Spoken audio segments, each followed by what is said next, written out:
తమ హయాంలో 70% పూర్తి చేసిన ప్రాజెక్టుని కూడా కూటమి ప్రభుత్వం అటకెక్కిస్తోందని విమర్శిస్తోంది వైసీపీ.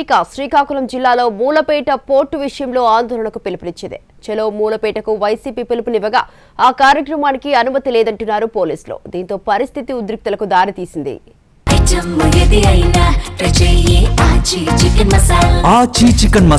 తమ ప్రభుత్వ హయాంలో చేపట్టిన ప్రాజెక్టులను అటకెక్కిస్తే ఊరుకోమంటోంది వైసీపీ. వాటిని కూటమి ప్రభుత్వం పూర్తి చేసేలా ఒత్తిడి పెంచే కార్యక్రమాలకు శ్రీకారం చుడుతోంది. దీనిలో భాగంగానే మన మూలపేట పోర్టుకు పోదాం పదండి కార్యక్రమానికి పిలుపునిచ్చింది వైసీపీ. దీనిలో భాగంగా శ్రీకాకుళం జిల్లా సంతబొమ్మాళి మండలం మూలపేటకు తరలి వెళ్లేందుకు వైసీపీ శ్రేణులు సిద్ధమయ్యారు.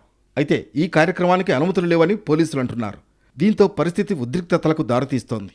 గత వైసీపీ ప్రభుత్వ హయాంలో మూలపేట, విష్ణుచక్రం గ్రామాల మధ్య పోర్ట్ నిర్మాణాన్ని చేపట్టింది. 1500 ఎకరాల్లో 23.5 మిలియన్ టన్నుల సామర్థ్యంతో పోర్ట్ నిర్మాణం జరిగింది.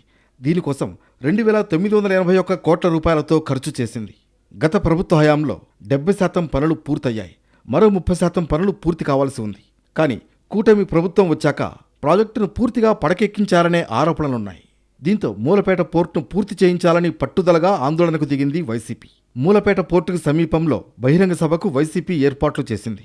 అయితే సభకు అనుమతులు లేవంటున్నారు పోలీసులు. అయితే తాము సభ నిర్వహించి తీరుతామంటున్నారు వైసీపీ శ్రేణులు. ఏ పార్టీ ఏ నాయకుడు చేయలేనటువంటి పని జగన్మోహన్ రెడ్డి నాయకత్వంలో ఇక్కడ మూలపేటలో ఈ పోర్టు నిర్మాణానికి నాంది పలికి మరి త్వరితగతిన పనులు జరిగే కార్యక్రమం ఆనాడే జరిగాయి. తొందరగా పూర్తి చేయాలి అన్నటువంటి ఒత్తిడి తీసుకురావాలన్నదే మా వైఎస్ఆర్ పార్టీ నాయకుల తాలూకా ఆలోచన తప్ప ఇక్కడ ఏ రకమైనటువంటి విధ్వంసం కానీ ఇబ్బంది కానీ పెట్టే కార్యక్రమం వైఎస్ఆర్ పార్టీ నాయకులకు ఎవరికీ లేదు. దయచేసి అర్థం చేసుకొని సానుకూలంగా మరి ఈనాటి కూటమి ప్రభుత్వం కానీ అందులో ఉన్న నాయకులు కానీ పోలీసు వ్యవస్థ కానీ దీనికి సానుకూలంగా స్పందించి ఈ కార్యక్రమం విజయవంతం అయ్యేదానికి తోడ్పాటు ఇవ్వాలని వినయపూర్వకంగా కోరుతున్నాం. తమ న్యాయబద్ధమైన కార్యక్రమాలను కూటమి సర్కార్ అడ్డుకుంటోందని ఆరోపిస్తున్నారు వైసీపీ నేతలు. అయితే తమను కూటమి ప్రభుత్వం అడ్డుకోలేదంటున్నారు.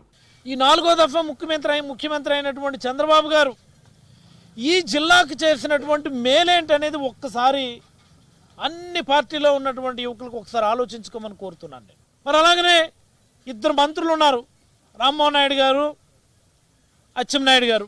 ఇన్నిసార్లు పదవులు అనుభవించి ఈ జిల్లాకు మీరు తీసుకొచ్చినటువంటి ఒక్క ప్రాజెక్ట్ ఏంటని నేను అడుగుతా ఉన్నాను. నేను సీరియస్గా అడుగుతున్నాను. నేను ఇదిగో పలానా ప్రాజెక్ట్ తెచ్చామని చెప్పి ఎవడైనా పుణ్యం కట్టుకోండి. మొత్తానికి మన మూలపేట పోర్టుకు పోదాం పదండి కార్యక్రమంపై పట్టుదలగా ఉంది వైసీపీ. అయితే పోలీసులు అనుమతులు లేవనడంతో పరిస్థితి ఉద్రిక్తతలకు దారితీసే అవకాశం ఉంది.